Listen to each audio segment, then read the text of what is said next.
noches a todos. Vamos a esperar un ratito que terminen de ingresar. Gracias por conectarse, chicos, y disculpen que hubo un problema de fuerza mayor y gracias a la doctora Arias vamos a arrancar ahora en horario. Nos toca el módulo de obesidad, arrancamos hoy. Tenemos a la doctora Viviana Arias, la doctora es staff de cardiología del Sanatorio Allende y ella nos va a dar la clase de hoy. Creo que ingresaron todos. ¿Aus? Creo Sí, que ahí sí. están ingresando los dos últimos.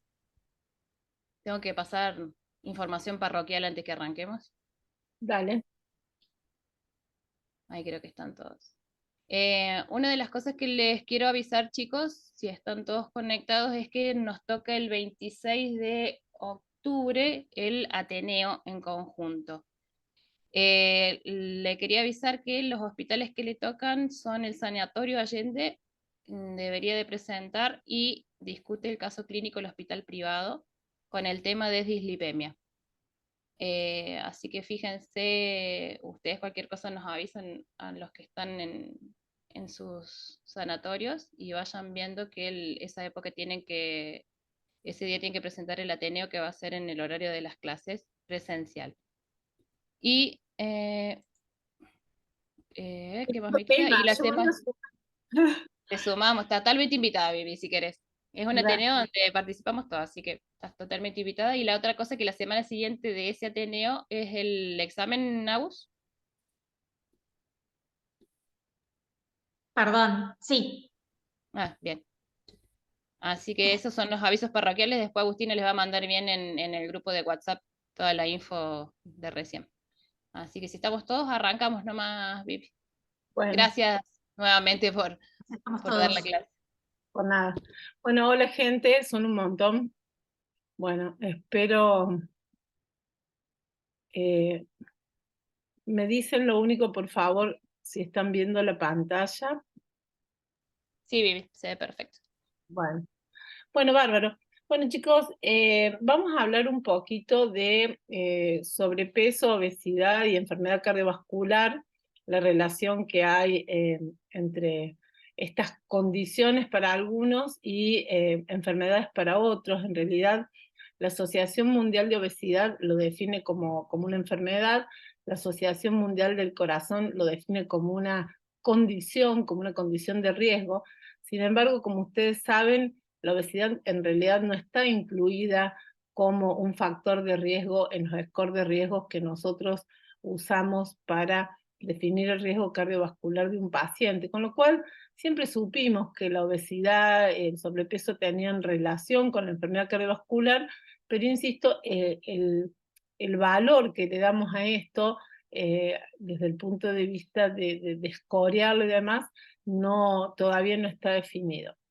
Bueno, para hablar un poquito de la epidemiología, ustedes saben que la Organización Mundial de la Salud define a las enfermedades como transmisibles y no transmisibles, y dentro de las enfermedades no transmisibles, la enfermedad cardiovascular es la número 1 en morbimortalidad, ¿no es cierto? Pero a su vez, estas tienen alguna asociación. Y la realidad epidemiológica actual a nivel mundial, tanto para hombres como para mujeres, es que por cada año tenemos 18 millones de muertes por año debido a enfermedad cardiovascular, que ya dijimos que es la causa número 1 en enfermedades no transmisibles. Ahora, hace poquito vivimos una pandemia, ¿no es cierto?, que nos puso de los pelos a todos, en las cuales murieron 4 millones de personas, 2 millones cada uno de los 2 años, 2020, 2021 de pandemia, pero tenemos que saber que tenemos otra epidemia, que es la obesidad, porque en realidad en el mundo el 40% de la población tiene sobrepeso o obesidad, y de este 40%, el 20% son obesos definidos por índice de masa corporal por encima de 30. Obesidad, sobrepeso, ustedes saben que lo definimos con índice de masa corporal por encima de 25 para la población caucásica a la cual adherimos, no somos exactamente caucásicos, pero bueno, y por encima de 30, obesidad con distintos grados, obesidad grado 1, grado 2 y grado 3 u obesidad mórbida, cuando el índice de masa corporal, que lo podemos calcular muy fácilmente dividiendo el peso en talla al cuadrado. O sea, para hacerlo más fácil, ustedes ponen peso 102 kilos sobre 1.7 sobre 1.7 y les da el índice de masa corporal. Lo hacemos muy, muy fácil. Evidentemente, el índice de masa corporal no es en realidad quizás el mejor de los parámetros, porque también el punto es cómo se distribuye la grasa en las personas, y sabemos que la asociación con la enfermedad cardiovascular es sobre todo la obesidad central, ¿no es cierto? Los panzones, las cinturas grandes, para lo cual sí tenemos medidas de cintura que están adaptadas a diversas etnias. Digamos, para caucásicos se supone que para los varones las cinturas mayores a 102 centímetros hablan de obesidad, y para la mujer 88 centímetros, y en poblaciones orientales esto se reduce a 90 para el hombre, 80 para la mujer, y esto tiene que ver con que las etnias evidentemente no somos todos iguales. Nosotros tomamos, en realidad, para los latinoamericanos, que no somos ni uno ni otro, en realidad tomamos los valores que utilizan los americanos, o sea, 102 para el varón, 88 para la mujer, para hablar de obesidad central, ¿verdad? Bueno, lo que tenemos que saber es que la obesidad, en realidad, cuando uno valora los factores de riesgo y la mortalidad global, la obesidad se lleva 2.800.000 muertes por año cuando se lo toma como parámetro aislado, como factor independiente. Con lo cual, esto es realmente muy importante. Y justamente las curvas muestran que una curva un tanto en J, digamos, donde a partir de 25 de índice de masa corporal, la mortalidad se incrementa, y ya dijimos que eso sobre todo se refiere a obesidad central. Fíjense ustedes que de acuerdo a el índice de masa corporal, un obeso mórbido tiene una expectativa de vida de menor de 10 años, a largo plazo, y un obeso clase 1 se reduce su expectativa de vida en 3 años. Esto es en relación a, sobre todo, obesidad central, y insisto que es la que está más asociada con enfermedad cardiovascular. Fíjense acá en estas curvas cómo se ve que por encima del índice de masa corporal la asociación con enfermedad coronaria a la izquierda y con accidente cerebrovascular a la derecha se incrementa con cada incremento de, estos son los hazard ratio para enfermedad coronaria y para stroke, con cada uno de los índices de masa corporal. ¿Cómo es la fisiopatogenia? ¿Cómo es la asociación entre obesidad y enfermedad cardiovascular? Bueno, se los recomiendo, después les voy a pasar el link, les paso las diapos, no hay problema. Este paper de posición que se publicó el año pasado entre Asociación Mundial del Corazón y Asociación Mundial de la Obesidad muestra un poquito la fisiopatogenia de esta asociación, donde en la medida que por factores genéticos y ambientales la persona sube de peso, posteriormente aparecen una serie de alteraciones funcionales que tienen que ver con cuestiones endocrinológicas, que tienen que ver con cuestiones metabólicas, que tienen que ver con cuestiones mecánicas también, ahora lo vamos a ver, alteraciones inicialmente funcionales. Pero cuando estas alteraciones funcionales se sostienen, aparecen diversas patologías. Sabemos directamente que la obesidad se asocia con incremento en la aparición o en el desencadenamiento de diabetes mellitus, por ejemplo, que la dislipemia heterogénica está directamente relacionada a obesidad, y otro montón de patologías que podemos llamar factores de riesgo o enfermedades, que por último llevan a la presencia de daño de órganos blancos y de eventos. Y que bueno, cada vez en la medida que avanzamos en esta escalerita, donde el inicio fue sencillamente el incremento de peso, podemos llegar al daño de órgano blanco o a los eventos cardiovasculares, y el pronóstico, dos cosas, el pronóstico del paciente en cuanto a mortalidad y también en calidad de vida, que es otra cosa que se valora mucho en esta patología. ¿Cómo es? Acá ellos hacen un pequeño resumen de por qué la obesidad enferma, cómo lleva a enfermedad cardiovascular. Y hablan de dos puntos fundamentales. Uno que le llaman la enfermedad de la grasa enferma, que es el tejido adiposo disfuncional o adiposopatía, del cual vamos a hablar ahora, cómo es la fisiopatología de la adiposopatía, ¿no es cierto? La adiposopatía contribuye fundamentalmente a, junto con los otros factores de riesgo cardiovascular mayor, hipertensión, diabetes y dislipemia, potencia estos factores de riesgo cardiovascular mayores. Pero por otro lado está lo que se llama la enfermedad de la masa grasa, que son aquellas anormalidades biomecánicas que promueven enfermedad cardiovascular, como por ejemplo la apnea obstructiva del sueño o la dificultad en el movimiento físico que tienen los pacientes con obesidad debido a que incrementan la artrosis y demás, digamos, toda aquella anomalía que tiene que ver con cuestiones mecánicas en particular. Y obviamente estas están interconectadas. Así que esta sería la vía fisiopatológica global que tiene la obesidad. Y acá ustedes tienen un listado largo de alteraciones cardiovasculares asociadas a la adiposopatía y a los trastornos de la masa grasa, y bueno, van a encontrar alteraciones electrocardiográficas, hemodinámicas, alteraciones estructurales y funcionales, de lo más variado que van a desencadenar después la patología. Pero vamos a ver un poquito qué es esto de la enfermedad del tejido adiposo enfermo, de la adiposopatía. Fundamentalmente el tejido adiposo depositado a nivel visceral, ¿no es cierto?, que localiza masa a nivel abdominal, epicárdico y demás, tiene características anatómicas y estructurales distintas.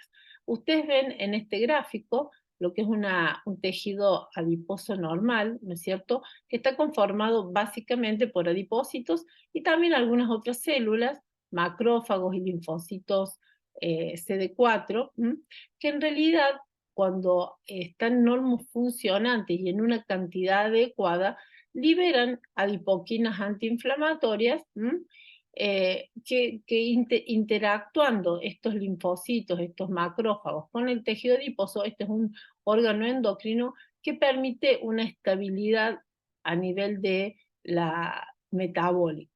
Pero cuando el exceso de calorías ocurre, lo que pasa es que cuando hay obesidad, lo que ocurre a nivel de las células adiposas, primero es una hiperplasia adipositaria, hay más números de células adiposas, y si esto se sostiene, se lleva a hipertrofia adipositaria, y estas células comienzan un ciclo de apoptosis. Pero no solo eso, el fenotipo de macrófagos que forma parte de este tejido hiperplásico e hipertrófico es otro macrófago, un macrófago que se denomina de fenotipo 1, y las células T son otras, no son CD4, sino son CD8, que conforman una estructura que se llama estructura en corona, rodeando a los adipócitos que comienzan un ciclo, como les dije, de apoptosis y de liberación de adipoquinas proinflamatorias.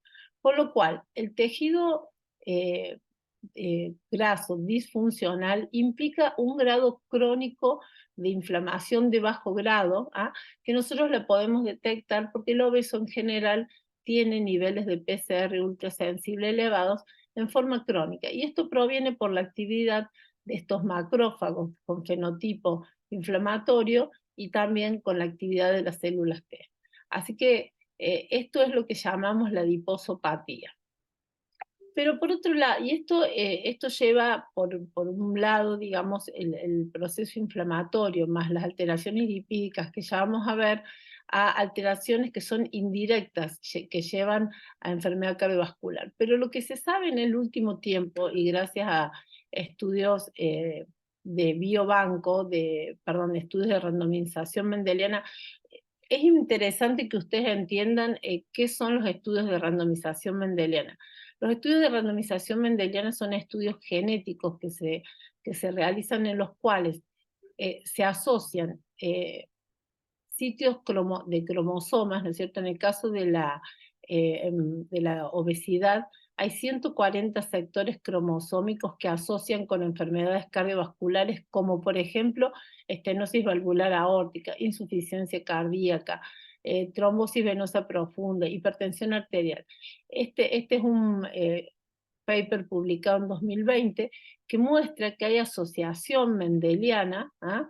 O sea, asociación cromosómica con diversas en obesos con diversas enfermedades. O sea, esto es independiente de los factores de riesgo. Acá sacamos si son hipertensos, si son dislipémicos, directamente asociación de obesidad con todas estas enfermedades.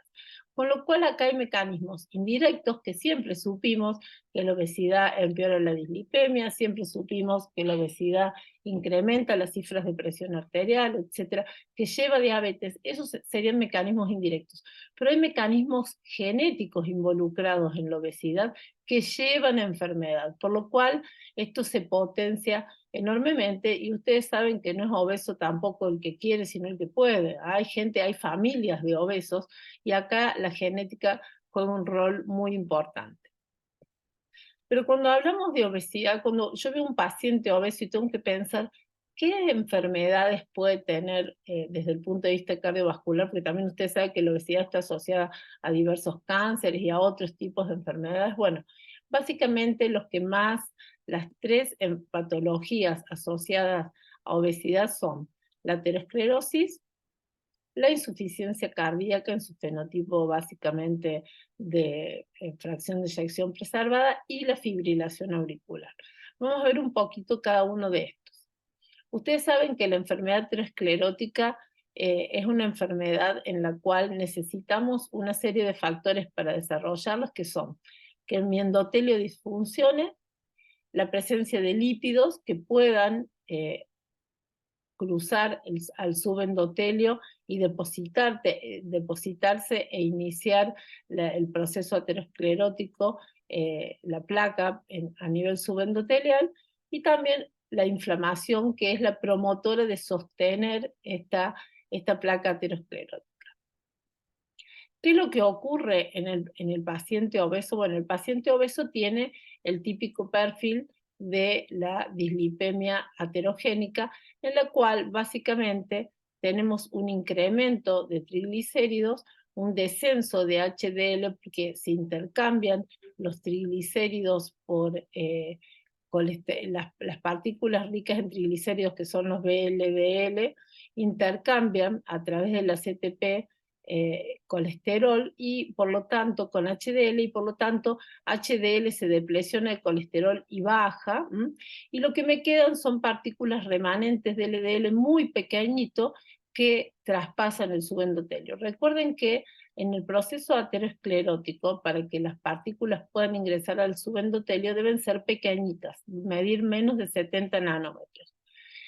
Los LDL son partículas que miden menos de 70 nanómetros y transportan el 90% del colesterol en el plasma. Por lo tanto, cuando uno piensa en aterosclerosis, piensa, y el objetivo central del tratamiento es LDL. Ahora, existen lo que llamamos los remanentes, que son sustancias provenientes básicamente o transportadas en partículas que contienen triglicéridos, que también pueden traspasar el subendotelio y depositarse. Es por eso que la dislipemia aterogénica, que cumple con este rol, con este perfil, habitualmente tiene lo que llamamos una aterosclerosis acelerada, en la cual cuando uno mira el perfil lipídico no le llama la atención demasiado los niveles de LDL que tiene, no son tan elevados, pero sí tiene triglicéridos altos y HDL bajo.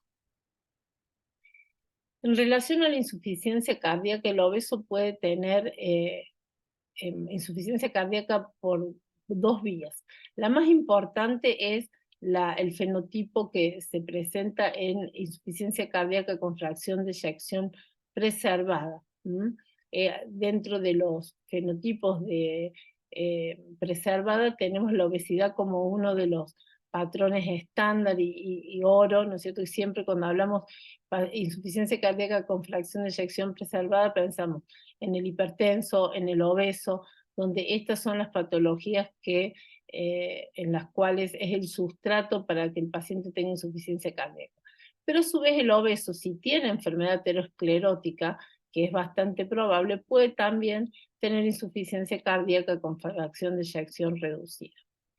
La fibrilación auricular, como sabemos, asociada a evento cardiovascular, fundamentalmente accidente cerebrovascular embólico y muerte cardiovascular, también en el paciente obeso se cumplen otros factores asociados como las apneas obstructivas del sueño. El paciente con obesidad tiene mayor grado de hipertensión arterial y ya vimos que también puede tener insuficiencia cardíaca. La prevalencia de fibrilación auricular en el paciente obeso es más elevada que en el paciente delgado, y de hecho es uno de los factores de riesgo que tiene fibrilación auricular. Está como uno de los más importantes, la obesidad. Esta es la relación que existe entre fibrilación auricular e insuficiencia cardíaca. Fíjense que esto también está demostrado de manera reversa, que cuando nosotros reducimos, este es un paper que muestra cómo la reducción de peso marca la reducción en los síntomas de fibrilación auricular, la carga, perdón, de fibrilación auricular. Este es un grupo de intervención en los cuales el paciente eran seguidos por un curso de 1 año, y los pacientes en los cuales no se hacía ninguna intervención para bajar de peso y que estaban fibrilados, y tanto pacientes que estaban con fibrilación paroxística como permanente, lo valoraron con Holter y veían cómo mantenía cierta carga de fibrilación auricular. Por el contrario, los pacientes que habían reducido el peso tenían curvas de reducción de carga, o sea, tenían menos, los que tenían paroxísticas ingresaban menos a fibrilación auricular y demás. Y este es un estudio randomizado que se hizo para valorar cuál era el impacto de la reducción de peso a nivel de fibrilación auricular. Y fíjense que cuando el paciente bajaba el 3% del peso, esto es otro grupo, el grupo 2 del 3 al 9% del peso y el grupo 3 más del 10% del peso, cómo los pacientes reducían en el seguimiento la carga de pasar de paroxística persistente, etcétera. Cada una de las posibilidades de fibrilación auricular, cuanto más descenso de peso tenemos, menor carga de fibrilación auricular. De hecho, no sé si ustedes saben que para los electrofisiólogos, uno de los puntos para no tomar un paciente para intentar ablacionarlo es justamente la obesidad, porque sabemos que el resultado a largo plazo de los pacientes obesos es bastante peor que el paciente que no lo es. En relación a las drogas que pueden intervenir en la obesidad, tenemos el grupo de los agonistas GLP-1, que tienen un potencial antiaterosclerótico por diversas vías. Los agonistas GLP-1, que como ustedes saben son estimuladores de la liberación de insulina y son liberados, en realidad es una sustancia fisiológica que se libera a nivel del intestino ante la presencia de glucosa, bueno, han sido sintetizados en la actualidad y pueden ser administrados. Las vías por las cuales los agonistas GLP-1 reducen la aterosclerosis en los pacientes está asociada con que a nivel intestinal se reduce la secreción de ApoB y por lo tanto yo tengo menos ácidos grasos libres, con lo cual tengo menos triglicéridos. La reducción de peso implica reducción de triglicéridos y ya vimos que eso aporta positivamente contra la dislipemia heterogénica. Por otro lado, estos agonistas GLP-1 han mostrado incrementar los niveles de óxido nítrico a nivel de la célula endotelial y disminuir los radicales libres de oxígeno y la inflamación. También han demostrado al reducir de peso la liberación de citoquinas proinflamatorias, porque dijimos ya que la obesidad es una condición crónica de inflamación de bajo grado, Y a nivel de las células espumosas, al haber menos LDL pequeñas en el subendotelio, reducimos la cantidad de células espumosas. Bueno, el efecto que tienen central con reducción de apetito hacen que el paciente obeso pueda tener una reducción de la placa antiaterosclerótica. Y esto fue demostrado inicialmente en estudios en ratones, como ustedes ven en este caso, liraglutide disminuyó esta molécula de adhesión endotelial, ¿no es cierto? Este es un modelo murino en el cual de ratones, donde se aplicó liraglutide en estos ratoncitos y vieron que no se modificaban demasiado ni la hemoglobina glicosilada ni el LDL, pero sí se reducían los parámetros inflamatorios. Acá muestran lo mismo, y lo que hubo, perdón, fue reducción de las placas, se les hacía autopsia a estos bichitos y se podía valorar como controles versus los que recibían liraglutide desarrollaban menos placas a nivel de la aorta.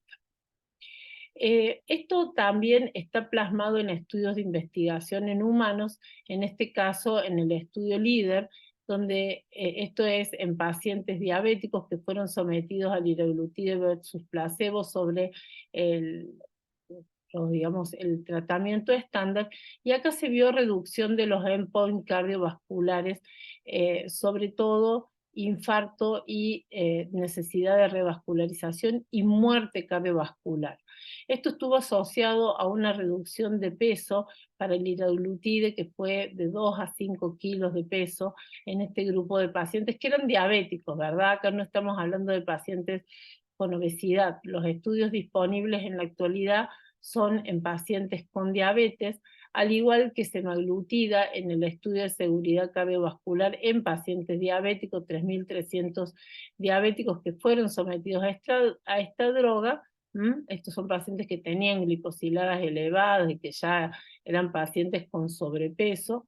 Lo que se observó fue una reducción de los eventos cardiovasculares que se considera estuvieron mediados en parte por acá van a ver ustedes que fundamentalmente los criterios de reducción de eventos están más que nada asociados a la reducción de infarto no fatal y a la reducción de accidente cerebrovascular y de revascularización, ¿no es cierto? En el SUSTAIN fue necesario tratar 45 diabéticos para reducir el MACE en un 26%. ¿Cuál es el aporte de la cirugía bariátrica en la enfermedad cardiovascular? Bueno, ustedes saben que hay distintos formatos de cirugía bariátrica, que la cirugía bariátrica está indicada en pacientes con obesidad mórbida, o sea, con índices de masa corporal superior a 40, pero en la actualidad también se aplica a pacientes con índices de masa superiores a 35, que tienen factores de riesgo asociados como diabetes, hipertensión o enfermedad coronaria. Bueno, el impacto de cirugía bariátrica en estos estudios, esta es una revisión publicada en 2016, donde se demostró que la cirugía bariátrica puede reducir un 54% la incidencia de infarto de miocardio, un 50% los accidentes cerebrovasculares. Acá ustedes ven controles versus cirugía. Son grupos pequeños inicialmente, pero realmente la diferencia en eventos cardiovasculares totales es muy significativa. Y también, obviamente, esto está asociado a reducción de la mitad de la presión arterial, en la glucemia, en el LDL. El impacto de cirugía bariátrica es realmente muy importante porque la reducción de peso que se logra con cirugía bariátrica es claramente superior a las que logramos con las drogas que tenemos en la actualidad. Aunque en la actualidad también están corriendo estudios con otras drogas como tircetrapide, que son agonistas GLP-1 duales, en los cuales se consiguen descensos de peso prácticamente iguales a los que se consiguen con cirugía bariátrica, que son mucho más acentuados. Lo que ustedes tienen que saber es que en realidad, de acuerdo a la reducción de peso que logremos con los pacientes, que obviamente comienzan siempre con medidas no farmacológicas, siempre hay que empezar con actividad física y alimentación saludable, podemos conseguir, si nosotros reducimos hasta un 5% el peso basal, obtenemos impacto en hipertensión e hiperglucemia y quizás podemos prevenir el impacto, la aparición de diabetes, que se ve más notoriamente cuando reducimos entre el 5 al 10%. Y acá sí comenzamos a tener impacto de modificación del perfil lipídico a nivel de hígado graso y realmente podemos lograr prevenir el avance de diabetes. Cuando tenemos reducciones del 10 al 15%, para que ustedes entiendan, las drogas que disponemos actualmente, básicamente la vedette son los agonistas GLP-1, consiguen reducciones de peso entre el 5 y el 10% del peso basal. Si nosotros conseguimos una reducción del 10 al 15%, ya impactamos en enfermedad cardiovascular, bueno, y otras patologías que no son cardiovasculares, pero que tienen que ver con la calidad de vida del paciente. Y cuando conseguimos reducciones superiores al 15%, hoy en día se habla de remisión de diabetes tipo 2 y el impacto en insuficiencia, en mortalidad cardiovascular, sobre todo en insuficiencia cardíaca con fracción de eyección preservada. No sé por qué no se grabó la diapo que tenía para mostrarles que voy a dejar de compartir, que ahora en agosto en el Congreso Europeo se publicó un estudio con semaglutide, se llama STEP, en pacientes con insuficiencia cardíaca con fracción de eyección preservada, que demostró, mejoras en la calidad de vida y en el test de caminata de 6 minutos de pacientes que tenían insuficiencia cardíaca con fracción de eyección preservada y que fueron sometidos a semaglutide versus placebo, seguidos durante casi 3 años, con reducciones de peso que oscilaban alrededor del 8% del peso corporal con esta droga. Obviamente los puntos finales que se valoraron eran puntos finales blandos, o sea, calidad de vida no es mortalidad, está clarísimo, pero son estudios a corto plazo, con lo cual estamos empezando a trabajar en esa escalerita que vimos en relación al impacto que puede tener el descenso de pesos, y cuanto antes nosotros podamos impactar, mejores resultados vamos a tener.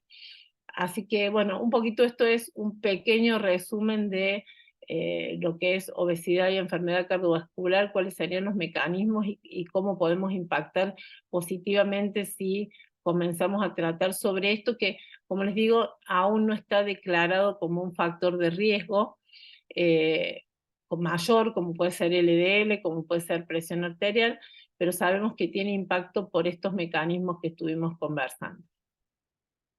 Eso es todo. Buenísimo, Vivi. No sé si alguno de los chicos tiene alguna pregunta. No sé si, Vir, tenés alguna pregunta. Vivi, ¿cómo ves las drogas nuevas que están saliendo, que recién las mencionaste? ¿Cómo ves la perspectiva de esas drogas?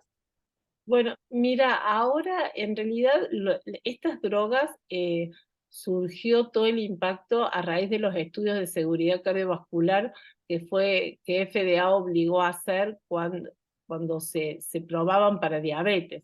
Están corriendo los estudios en población general no diabética, que el primero se publicó STEP ahora en el europeo, que es en insuficiencia cardíaca con fracción de eyección preservada, y el mes próximo se va a publicar el estudio SELECT en el American Heart, que es en pacientes obesos reducción de eventos cardiovasculares, que aparentemente dio positivo con una reducción de casi el 20%.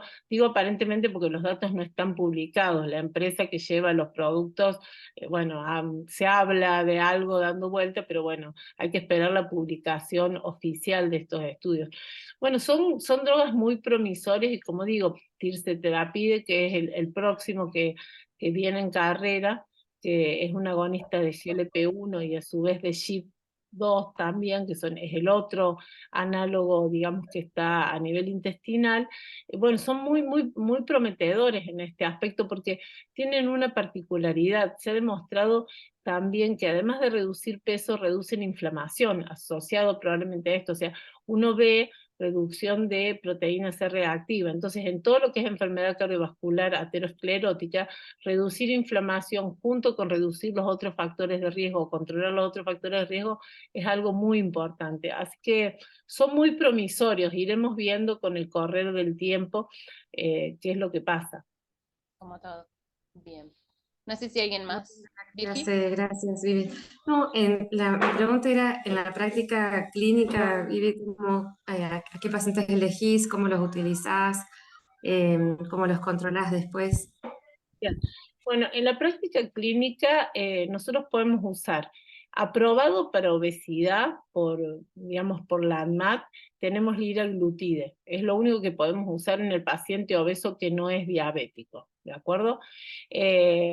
Semaglutide lo tenemos que usar sí o sí en pacientes diabéticos porque el prospecto no nos permite el uso, aunque hay que decir que off-label se está usando. ¿Cuál es la diferencia? Liraglutide hay que usarlo diariamente.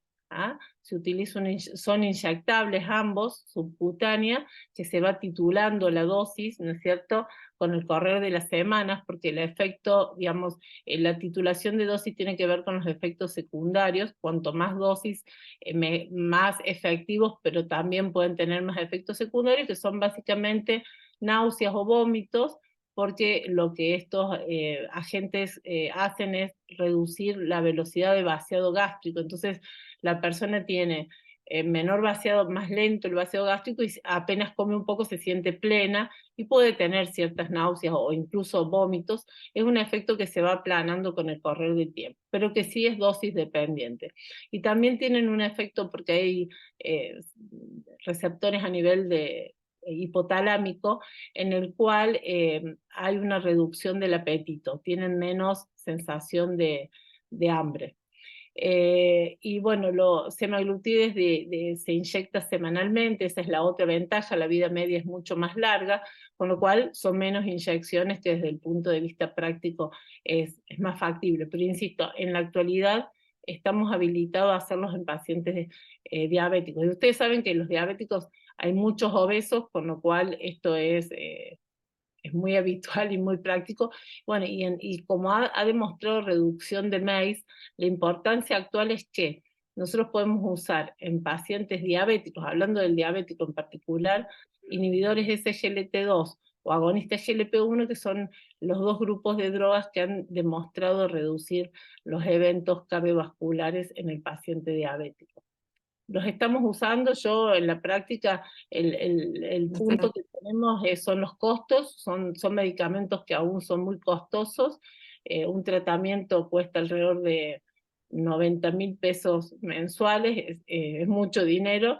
Entonces, sumado a que el paciente diabético, por ejemplo, tiene en general otras comorbilidades y necesita bloqueo del sistema renina-angiotensina, necesita estatina, necesita esto, el otro, bueno, se vuelve muy oneroso, pero realmente, bueno, de cualquier modo ustedes saben que está avalado por hay una ley de protección del diabético que avala el uso de estos fármacos y que a muchos de los pacientes se los otorga prácticamente sin cargo, así que bueno, ese es el punto.